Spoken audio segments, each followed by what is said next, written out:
So what we're going to do here is we're going to read what the tortoise said to Achilles, which is a classic paper in the Mind Journal. So like this is like legit philosophy. This is published. This is still discussed today. This paper is still discussed today. It has important there's an important problem that we're going to get into and that he brought up. Air guitar. So this is what the tortoise said to Achilles by Lewis Carroll. That is the Lewis Carroll of Alice in Wonderland fame.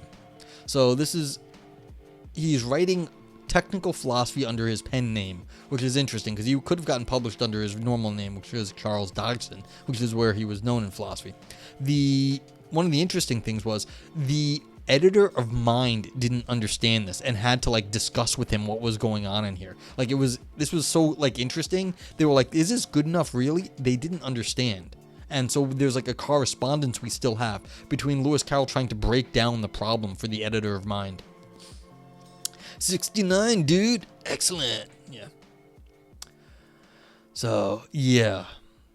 Can't talk to your mom is organized stuff. It's complicated. Okay. Well, good to see you, Lumpy. I'm happy you're here if you're just lurking. Oh, yeah. Thank you. And I have to do this. Let me re-update this. That was the old paper. I almost forgot. This paper is non-heinous. Okay, if you say so. Yeah, so there's the, there needs to be an alert. For what? What alert? Reminding me to do stuff? But anyway, yeah, like I said, what the tortoise said to Achilles. Bill and Ted sound bites. Oh, that's not a bad idea.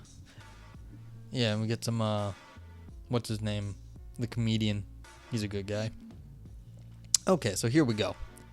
Achilles had overtaken the tortoise and had seated himself comfortably on its back. Quote, so you've got to the end of our race course, said the tortoise. End quote. Even though, continue quote, yeah, George Carlin, that's right. Names go for me very quickly when I'm doing something else. Even though it does consist of an infinite series of distances, I thought some wiseacre or other had proved that the thing couldn't be done. And so anyone who knows, there's a reference to Zeno's paradox. Because, like, Zeno said, look, if you have to walk, 10 feet, then you also have to walk 5 feet, like half of that. And then you also have to walk 3 feet, or 2.5 feet. And then you have to walk 1.25 feet. So there's an infinite number of things you have to do if you want to walk 10 feet. Because each one of those, you have to walk halfway every time, but there's an infinite number of halfways. So how do you do infinite things? So this is a quick old reference to the Zeno. It can be done, says Achilles. It has been done. Solvitur ambulando. So solved by walking. The Solvitur ambulando actually was another thing from Diogenes in ancient Greece. That he was talking to like some followers of Zeno, and they were saying you can't walk, and he goes Solvitur ambulando and gets up and walks away, which may be the single greatest proof in the history of like philosophy, getting up and walking away. You see, the distances were constantly diminishing, and so this is like, yeah, because they're getting smaller and they disappear into nothing. But the tortoise says, but if they had been constantly increasing, the tortoise interrupted. How then? Then I shouldn't be here, Achilles modestly replied, and you would have gotten several times around the world by this time. You flatter me. Flatten, I mean, said the tortoise, for you are a heavyweight and no mistake. Well now, would you like to hear of a race course that most people fancy they can get to the end of in 2 or 3 steps, while it really consists of an infinite number of distances, each one longer than the previous one? Very much indeed, said the Grecian warrior as he drew from his helmet, few Grecian warriors possessed pockets in those days, an enormous notebook and a pencil. Proceed and speak slowly, please. Shorthand isn't invented yet. Quote, that beautiful first proposition of Euclid, the tortoise murmured dreamily. You admire Euclid? Passionately, so far at least as one can admire a treatise that won't be published for some centuries to come. End quote. Well now, let's take a little bit of the argument in that first proposition, just 2 steps, and the conclusion drawn from them. Kindly enter them in your notebook, and in order to refer to them conveniently, let's call them A, B, and Z. Pink Lady says Lewis Carroll was a fucking genius. Oh my god. Yeah, he was actually good at philosophy and stuff. The real accomplishment was Diogenes speaking Latin. Yeah, so this is the thing. All right, so here are the three propositions, or well, we're not even calling them propositions yet. These are the they do call them propositions here, even though it's not the contemporary usage. A, things that are equal to the same are equal to each other. So like if A is equal to B and C is equal to B, then A and B are equal. So B, the two sides of this triangle are things that are equal to the same. Therefore, Z, the two sides of this triangle are equal to each other. Readers of Euclid will grant, I suppose, that Z follows logically from A and B, so that anyone who accepts A and B as true must accept Z as true. Undoubtedly, the youngest child in a high school, as soon as high schools are invented, which will not be till some 2,000 years later, will grant that. And if some reader had not yet accepted A and B as true, he might still accept the sequence as a valid one, I suppose. No doubt such a reader might exist. He might say, I accept as true the hypothetical proposition that if A and B be true, Z must be true, but I don't accept A and B as true. Such a reader would do wisely in abandoning Euclid and taking to football.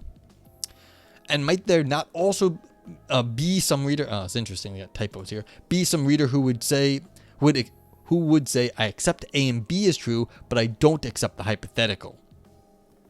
Certainly there might. He also better take to football. So that's the saying, here's the thing. If you don't know that things that are equal to the same thing, and the two sides of this triangle are equal to the same thing, you say you might not accept these two. So like, why would you accept Z at that point? Like, if you don't know that you don't accept A and B, then why would you accept Z? Like, okay, you're an idiot, but like, all right, like someone might be like this. All right, so, and neither of these readers, the Tortoise continued, is as yet under any logical necessity to accept Z as true. So that means you just might not understand how implication works at this point. And back, hey, what's up, Lumpy? How you doing? Hope the mom's is good. So here's the thing: if you take A and B, you might say, look, if like if you give A, give B, therefore Z. If A and B, therefore Z, you might not know that.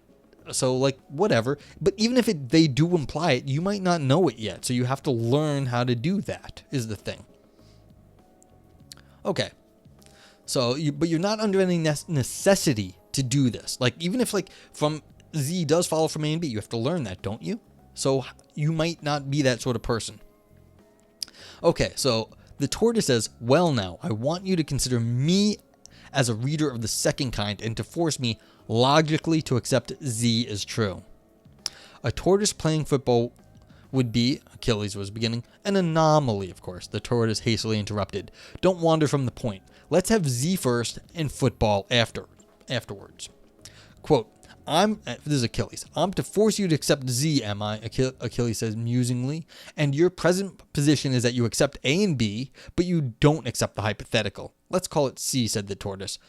But you don't accept C. That is, if A and B are true, Z must be true. So look, the Tortoise says, look, I might say A and B are true, but I don't have to accept the conclusion.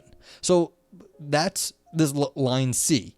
If A and B are true, because the Tortoise might not accept that, but if they are true, Z must be true. And the Tortoise is like, I don't know if this is right yet. I don't know. And that is the Tortoise's present position. They do not accept this line C. Then Achilles says, then I must ask you to accept C. I'll do so, said the Tortoise, as soon as you've entered it in that notebook of yours. What else have you got in it? Only a few memoranda, says Achilles, nervously fluttering the leaves. A few memoranda of the battles in which I have distinguished myself. Plenty of blank pages, blank leaves, I see, the Tortoise cheerily remarked. We shall need them all. Achilles shuddered. Now write as I dictate. A. Things that are equal to the same are equal to each other. B. The two sides of this triangle are things that are equal to the same. And C. If A and B are true, Z must be true. And Z is the two sides of the triangle are equal to each other. You should call it D, not Z, said Achilles. It comes next to the other three. If you accept A and B and C, you must accept Z. And why must I? because it follows logically from them. If A and B and C are true, Z must be true. You don't dispute that, I imagine. If A and B and C are true, Z must be true, the tortoise thoughtfully repeated. That's another hypothetical, isn't it? And if I fail to see its truth, I might accept A and B and C and still not accept Z, mightn't I? You might, the candid hero admitted. Okay, so that's the same thing. Just because A and B and C are true, that doesn't mean it follows logically that their conclusion is true. You still have to do work to get the conclusion out. So maybe you don't know how to do that yet, and so you might not find the conclusion Z possible or probable. Okay, you might, the candid hero admitted, though such obtuseness would certainly be phenomenal. Still, the event is possible. So I must ask you to grant one more hypothetical. Very well, very good. I'm quite willing to grant it as soon as you've written it down. We will call it D. If A and B and C are true, Z must be true. Have you entered that in your notebook? I have, Achilles joyfully exclaimed as he ran the pencil into its sheath. And at last we've got to the end of this ideal race course. Now that you accept A and B and C and D, of course you accept Z. Do I? Said the tortoise innocently. Let's make that quite clear. I accept A and B and C and D. Suppose I still refuse to accept Z. Then logic would force you to do it, Achilles triumphantly replied. Logic would tell you you can't help yourself. Now that you've accepted A and B and C and D, you must accept Z. So you've no choice, you see. Whatever logic is good enough to tell me is worth writing down, said the tortoise. So enter it in your book, please. We will call it E. If A and B and C and D are true, Z must be true. Until I've granted that, of course, you needn't grant Z. So it's quite a necessary step, you see. I see, said Achilles, and there was a touch of sadness in his tone.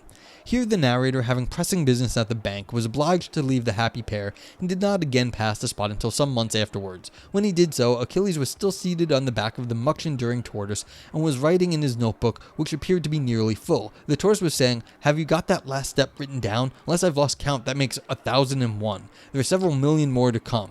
And would you mind, as a personal favor, considering what a lot of instruction this colloquy of ours will provide the logicians of the 19th century, would you mind adopting a pun my cousin the mock turtle will make then, and allowing yourself to be renamed Tortoise?" "As you please," replied the weary warrior in the hollow tones of despair as he buried his face in his hands, "provided you, for your part, will adopt a pun the mock turtle never made, and allow yourself to be renamed Achilles." You can talk politics. I don't have to listen. Man, I'm fired. Welcome in. We usually discuss what's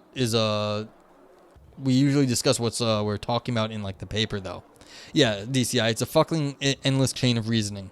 Hey, Lumpy Dragonpair, what are we reading? The account of how Aris lost his virginity? Yes, it was an extra new step. It's like a new Zeno's paradox. That's exactly what it was, Pink Lady. Lewis Carroll generated a Zeno-style argument in logic that showed you can't actually do any logic.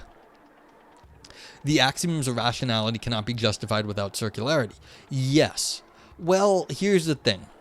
There are certain things that cannot be accepted. The way it's interpreted in contemporary literature, there are certain axioms that you have to assume you can't learn them. So they're not.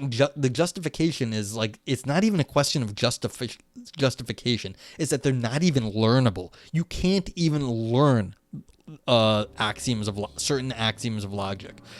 One of them is this hypothetical thing. Another one is existential instantiation. So there's a few of these things where they just seem so fundamental that they're not even learnable. It's not that the justification would come later. You can't even learn this because if someone refuses to accept it, there's no way for you to force them to do it, because forcing them to learn this logical operation would mean that they already understood it, and if they refuse to understand it, there's no way to explain it to them.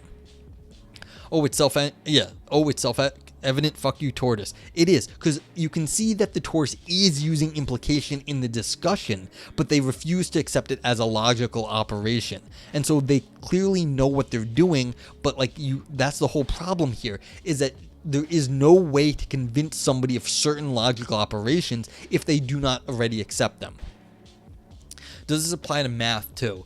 This applies to a limited number of logical operations. Insofar as math uses them, then it would apply to those areas of math. I don't know exactly that. Axioms are requirements for all arguments. Yes, in semiotics, but some axioms can like be built up from other ones. Some fundamental pieces. So not all axioms are like this. Only a select few are like this.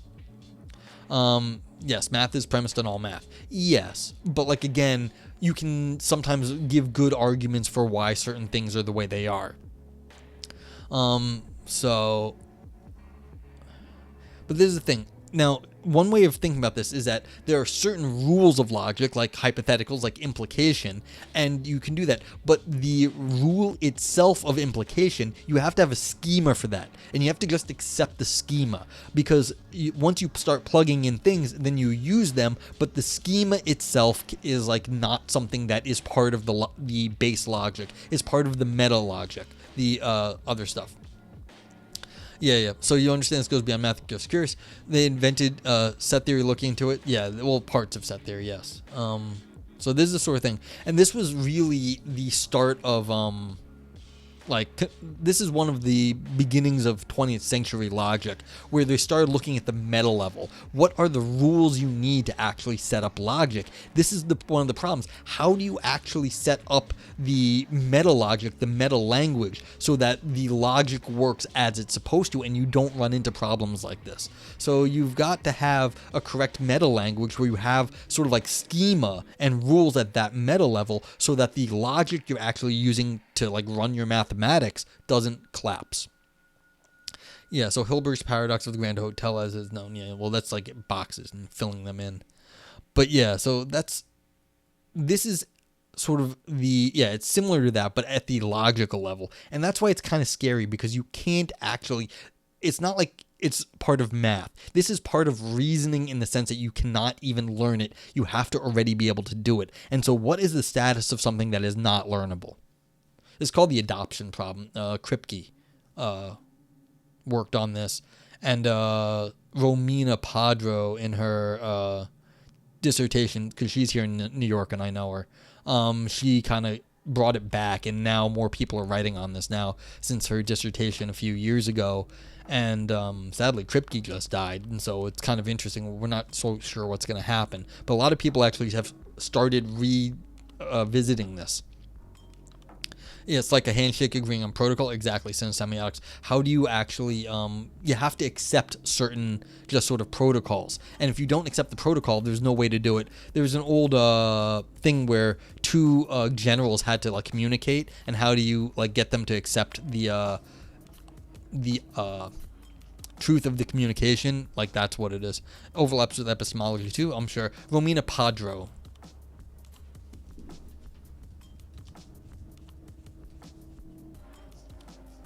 So, yeah.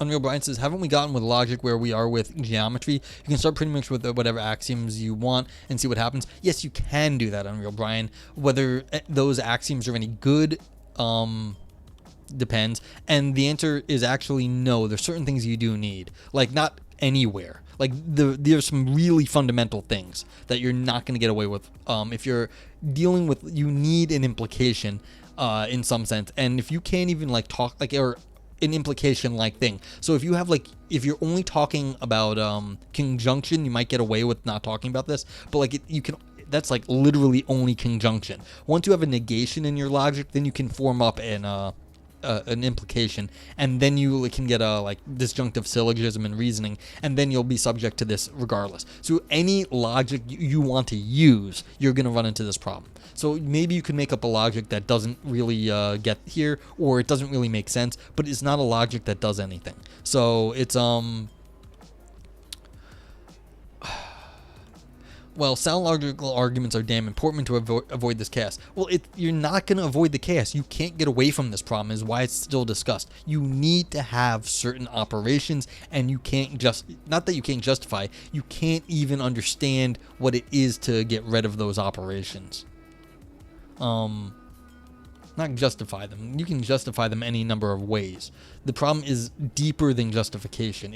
The problem is that you can't even understand what it is to reason without them. You can't even understand how anyone ever learned them, because to learn them, you would already have to understand how they work. And if you already understood how they worked, you wouldn't have to learn it. So this is why this has a lot of legs, and why it got like published on, site. Logic is really like using chess to rationalize life events. Yes, exactly. Throw back to the little article we just read. So yeah,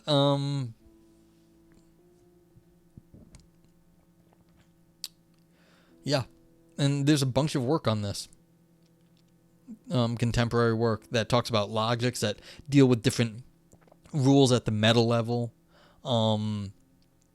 The discussion of the adoption problem. What can you get away with in logic, getting rid of, and what can't you get rid of? Yeah. And what is it? What is the sort of thing? Like, is it like metaphysical? Is it logical? When you really can't get out of certain things, like you need them in just to reason correctly at all. Not even correctly, to reason at all. What do you do in that case? And so this is why this paper has been around. This is fallacious logically.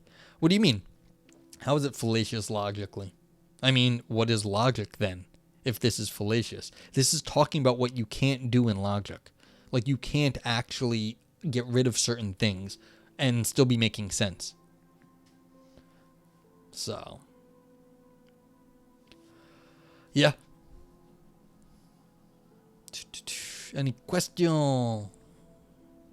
I mean, like I said, Charles Dodgson, he was a philosophical logician. In a valid argument, the conclusion should follow logically from the premise without assuming it circularity. Yeah. That's under normal circumstances, DCI. This is non-normal circumstances because we're talking about the logic itself.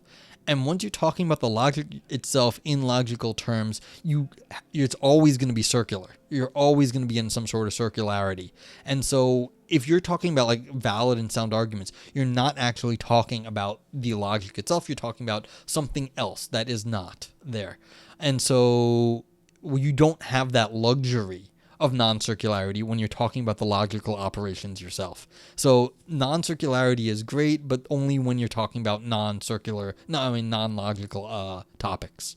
You don't get away with, once you start talking about the logical operators or truth, like if you add a truth predicate to your logic, it famously screws your logic up. You will get paradoxes, contradictions, and you will be able to prove anything you want if you add the concept of a predicate that says is true to your logic. And so if you try to do that, I can guarantee you will run into innumerable problems. And so you don't get the benefit of saying, oh, this is like sound and valid. You have to do more work. Not all discussions about logic are circular. The ones where you're talking about the logical operators. So if you're going to try to talk about the logical operators without implication, tell me how you're going to have a discussion without implication when you're talking about the logical operators.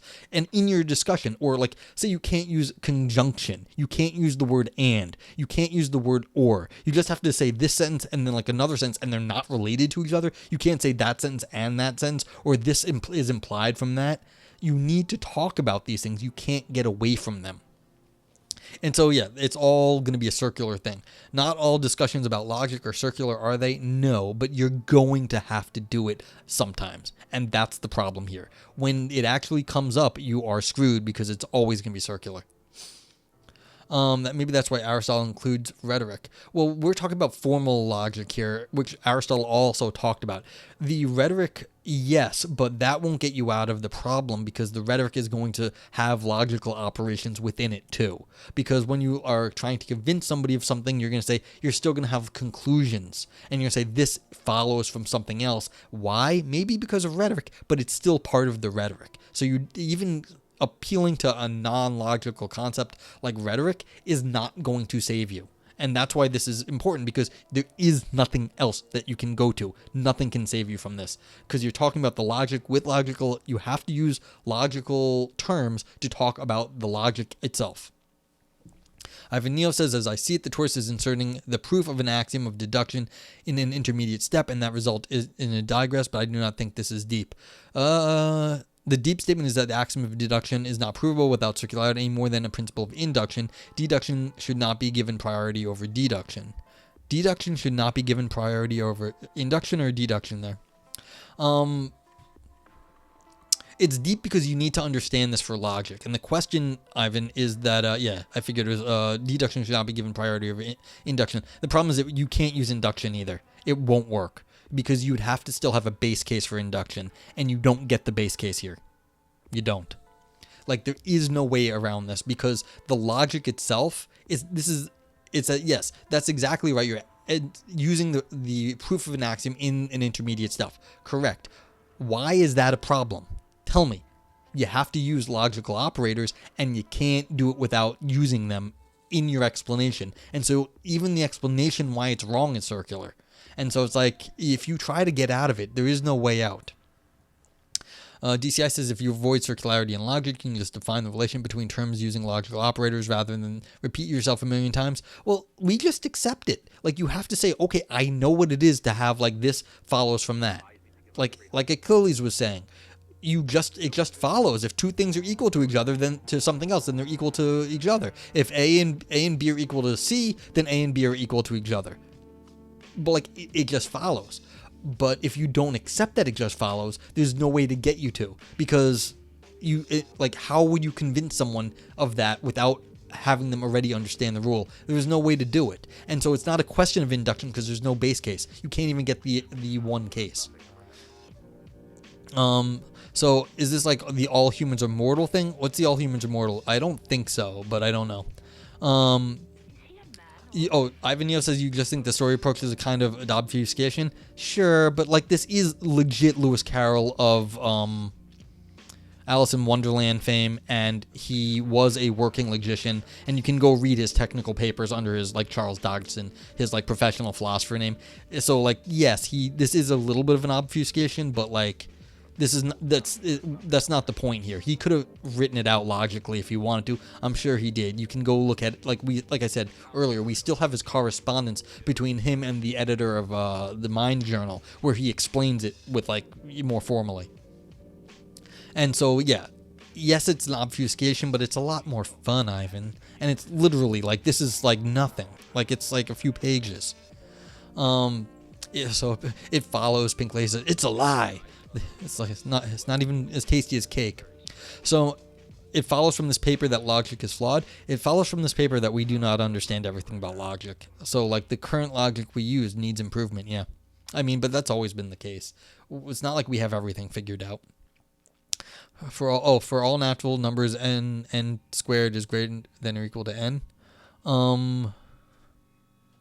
You can use universal quantification. Like, I don't know. Yeah, I'm not quite sure how we got from all humans are mortal to universal quantification. Universal quantification, it's universal instantiation. If you say, look, this is an instance of a U.S. quarter, and you refuse to say, okay, that's a quarter, it's like, well, you don't know what it means to be an instance. Like, that's very hard to convince somebody of what an instance is if they refuse to say, all right, I understand what quarters are, but I don't know what an instance of the quarter is. You can't, like, there's no convincing someone like that. They're kind of nuts. Ivan says, I agree that induction will not solve this, but the interesting point is that the problem of induction is basically the same issue. Okay, yeah, yes. Then we're getting somewhere, Ivan. I agree. So this is a universal quantification logic example for all x. Humans and x. Therefore, x is mortal. This state applies that every human being, the property of being mortal applies. Okay. Yes, but like, yeah, this is the thing. Instantiation, what you would have to do and say that, like, there is an individual, the claim of being an individual having a property, if you refuse to say that an individual has a property, that this applies there too. Yeah. So all men are mortal, Achilles is man, therefore Achilles is mortal. I mean, yes, that's fine, but if you refuse to make that logical, if you refuse to say that implication right there, yeah, then you're in the exact same problem, because you're saying, well, it's the same thing as for all x, for all x, for all y, if x is equal to z and y is equal to z, then x is equal to y. I mean, so it would just be an extra step. That's exactly right. Like it would actually be, I think this example might be the one they're using is easy. They did it because you can get A's and B's. You don't need to use your universal quantifiers at this point. You can just do it on like a little proposition, little sentences, which is kind of the point. It's not the same, but I can relate to saying if 1 equals 1, then the sky's blue. Yeah, this is this is actually called the Curry paradox when you do certain things like that, where you say if this is true, then anything follows, and that actually will get you anything follows. Like, I'm not kidding. The Curry paradox, you can look it up. Curry paradox. Let me write that down. It's true. The moon is not the moons. The moon is made of green cheese. So if you have a statement like this, where you say, if this sentence is true, the thing that follows is logically provable. It is. Like, this is a problem. Like, people are worried about the Curry paradox. If you say circular things, like if this statement is provable, that's what it is. You can say anything. And, you might hear this every so often, like people will make the joke, if I asked you for sex, would your answer be the same as the answer to this question? And so no matter what you say, if you say yes, then you say, okay, I get sex. If you say no, then it's not the same as the answer to the question. And so it would be yes. And therefore you get sex. So therefore you can just get laid by asking everyone that question. So like, this is a lame joke, but like you hear that sort of thing before. So okay, DCI, that's great that you think you got it. It's like, yes, logic. Cinesemiac says, this reminds me of the relation between math and physics. The point I see in both cases is that one endeavors to make sense of the material world and the maths are an imagined ideal. Yeah, the logics are some sort of weird, in some weird space where they're trying to figure out, like what the abstract conceivability is possible. And you could do that, in sort of math. Yeah, Valpus, Curry, exactly. I wanted to write a paper once where it was like something was a not tasty curry or something when talking about the Curry paradox. Yeah, and math is good religion. That's right, semiotics. So, yeah. It's like, ugh. But this is the thing. How do you actually, and so these are all related, like the semantic paradoxes and like self-referentiality, circularity is all sort of mixed together in these things. But there's a slightly different problem where you've got, how do you even talk about the logic? How do you even understand the logic? Like, what else can you talk about if you don't have it? You can't. How you doing, Valpo? So, I mean, this is not really a review of this paper. I was like, this is something I've read many times. And, is there anything else to, like, say? Math as a religion, it worked for Pythagoras? Yeah, but that was, like, 2,500 years ago. Although, to be fair, I'm sure there's plenty of people, that still do it. Let's see. Since I must understand recursion, you must understand recursion. Yeah, basically. It's hard to counter-argue this paper. Pink Lady, people have been trying for the last 130 years. It's 125 years. Like, I'm not kidding. Like, this, it made a splash. It still makes a splash. People still argue about this. Like, this has been an actual problem that has persisted over the 20th century and into the 21st now. So, yeah. Ivan Neo says nay. Just because you don't like it, don't make it, the logician's wrong there, Ivan Neo. DCI says we often use approximation and heuristics to arrive at solutions that are good enough. Yeah, but this one is not a good enough paper. This is a you can't do logic without certain properties paper. And it's not a good enough. And you can't even say good enough because you can't even get to the heuristic without some basic machinery that you don't have without this sort of thing. It is very difficult, Pink Lady. Since MX says math meets every requirement for religion and also a game. Yes. Stupid fictional scenario. Well, I mean, you can go find technical papers on this. Like, you want to go find out? Let's go find out.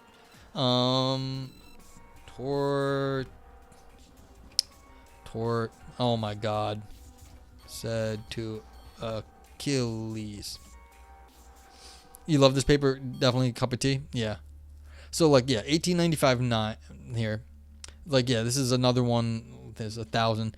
But, like, you can see, 2014. I don't know if you can see this, but, like, this is what the Tortoise said to Achilles. Philosophia, 2014. 2021, Logic and Mathematics.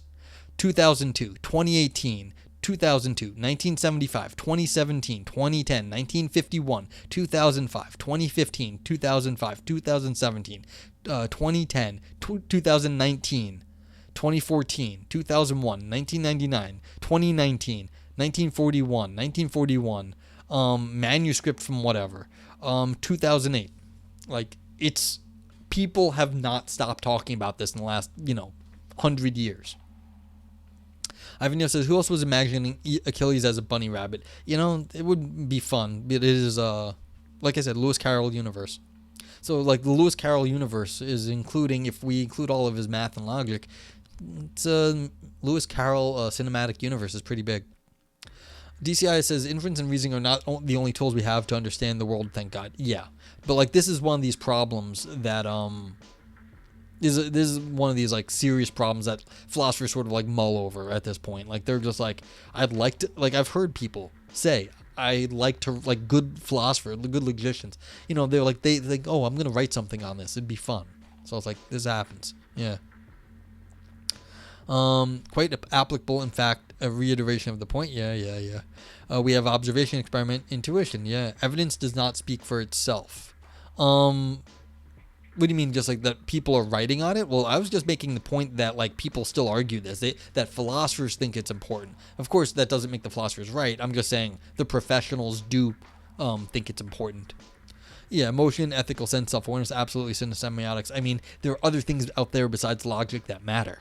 It's just, if you want to actually understand what the hell is going on in logic, this is one of the problems. Yes. Well, Pink Lady, this is exactly where it's like an adaptation of Zeno's paradox for the contemporary world. And, like, it's sort of a fascinating adaptation. And it's like, great. You got to put it into Bayes' theorem. How would you have Bayes' theorem if you don't have the Bayes logic, Ivan Neo? You don't. How can you explain where the Bayes' theorem, how it works? That's the problem. In Bayes, you at least have to, like, say, okay, this depends on that. How do you say this implies this? It's like you have to get, like, you have to have some other thing. But you interpret the evidence differently, absolutely. Yeah, Bayes deals with, as we've said, it's, yeah, I know. And to be fair to Ivan, he separates out the epistemic and then, like, the other stuff. So it's an axiom of rationality, as he's saying. So it's not a problem in terms of Bayes. Like, you have a different, you have different categories. Now, are those categories justified? That's a different discussion that we can have with Ivan Neo about this stuff. But, like, yeah. So, damn you, Lewis Carroll, for writing good books and good philosophy. Too damn skilled. So, yeah, interpreting signs, evidence in this case. Yeah, so that's a good question. Points in semiotics. Can we somehow interpret the world in a certain way? Is there an interpretive thing that we might be able to do to gain logical insight? I don't know, but that would be a one way to go, is like the phenomenology of it. So get laid, nerd. Yeah, that was yeah. I mean, but these are the self-referential paradoxes related to logic. Once you start incorporating the logic itself, when you start saying this sentence that I'm saying right now as part of your logic, you get into major trouble. Same thing as if you say something is true. The is true, like, because you could say, well, this sentence is true, or the next sentence I say is true. Then you say the previous sentence I just said was false. Well, now you're in trouble, because if one's false, then the other one's true, and then it's true, then it's false, and you get yourself into more contradictions. So it's like, once you start saying is true and false, and then you can, like, and you can then reference, you get yourself into paradox again, and you can get things like, yeah, this sentence is a lie, this sentence does not exist, as semiotics says. Yeah. So it's like, this is just, hit yes on this, close that. Yeah, DCI says, I spent the night once, maybe under the influence of thinking about the liar's paradox. Yeah. And so, like, this is the Curry paradox and the liar paradox are related because both of them say, if this sentence something. So the liar paradox is, this sentence I'm saying right now is not true, or this sentence is a lie. The Curry paradox is, if this sentence is true, then the moon is made of green cheese, or anything you want. If this sentence is true, then, you know, I have $1 billion. Pink Lady says, I think this kind of problems are ingrained in Western philosophy tradition. Absolutely. The liar paradox is mentioned in the New Testament. So, like, that's an ancient reference to it. So, yeah. You want to talk about, like, ancient references to paradoxes? It's the Cretan version. His pen is red. Oh, shit, it is. Yeah. Goddamn pen is blue. Oh, no. Hey, Rethius, how you doing? Hope you're well. So, yeah, I mean, and this, you know, this is just so cutesy also. I mean, Ivan Neal may grumble, but it's such a cutesy presentation of the thing. So, yeah. This pen is yellow.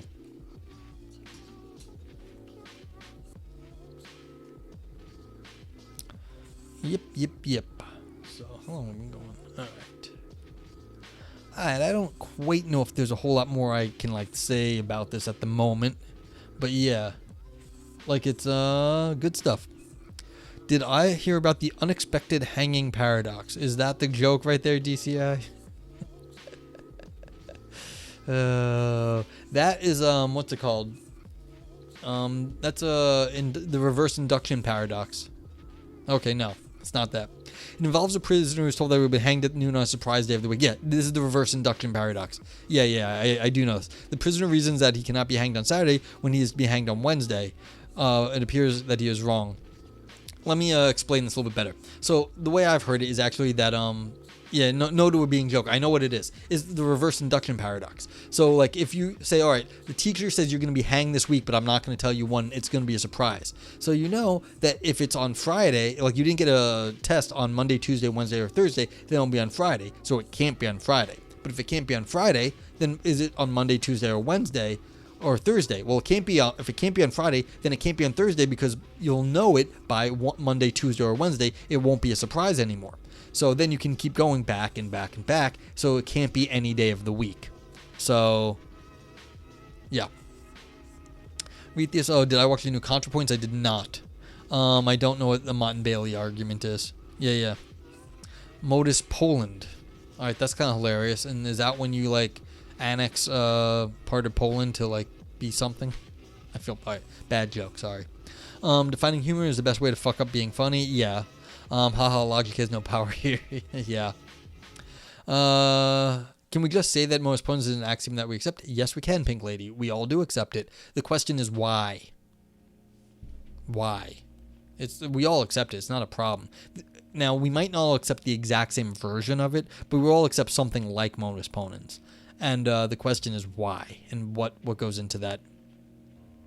DCI says, should YouTube Shorts explain paradoxes and getting people to talk about them in comments? Yeah, that might be a good short form. I mean, frankly, the only ones I can really do are the ones I've been talking about here. And I don't know if the rest of them are so interesting because the reason I can talk about these are because they're the ones that are easy to, like, bring up and talk about. Like, if I'm trying to talk about the, like, some more sophisticated things in set theory, you have to know set theory, and you just do. Like, I can't explain enough set theory to make it a YouTube short. Now, could I do the liar paradox? Yes. Could I do, like, the Curry paradox? Yes. Could I do maybe a few more? Yes. But, like, to tell you the truth, I bet there's logicians out there. Like, I would ask Mark Jago. Mark Jago does, I don't know if he still does, but he used to do YouTube content. Like, and he'd be better than me at that sort of thing. Rithia says the ContraPoints YouTube was about trans rights, and she talked about a Mott and Bailey argument in terms of an old Mott, Castle on Hill, and a Bailey, a weak ass village with the road to the castle as an argument, and how J.K. Rowling was crazy as shit as one point when press deflects as easy to defend as sort of relates to point B, and how that works on a global scale when you're the person who invented Hogwarts. Yeah, I'm so disappointed about J.K. Rowling because I love the Harry Potter books, as I know many people do. So, yeah. Oh well. Yeah, yeah. I guess that would be a version of a straw man. So it'd be like a specific kind of straw man, where you have like your castle here, but you divert to over there. And so what you're doing is you're shifting the target of the argument to a straw man. So yeah, or like a reverse straw man. You divert the actual target of your criticism to something else. So like you're straw manning the other person. But that makes it sense.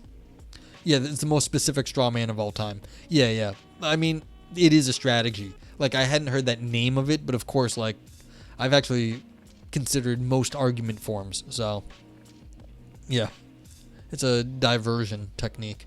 It's also, they call it, it's a red herring. So, like, it's a distraction sort of thing. It's a cross between a straw man and a red herring. So, it'd be like a straw herring. That's what I would call it. Cinesemiac says, I'm imagining it now. The opening preview scenes for this. No Gray delivers a punchline, then cuts to him being mad about philosophy writing. Yeah. Ivanio says, I'm ways into that video. Atheist call it the Continental Straw Man. There we go. That's another good name for it.